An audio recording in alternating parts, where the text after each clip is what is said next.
তোমাক লগ নোপোৱা হলেই ভাল আছিল কিজানি। আজি এটা কথাৰ সঁচা মান পালো। নিজ হাতেৰে গোপনে আলফুলে গঢ়ি তোলা এটা সম্পৰ্ক, নিজ হাতেৰে গোপনে সমাধি পতাৰ যান্ত্ৰণা তুমি কি বুজিবা? তুমিতো নহয় মোৰ কোনো সান্নিধ্যত থকা জীৱন্ত ছায়া।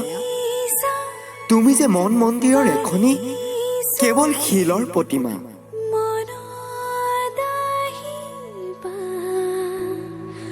মনতে থাকিবা তুমি,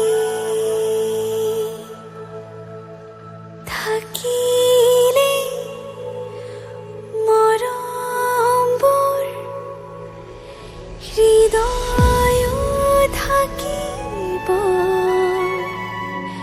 হৃদয়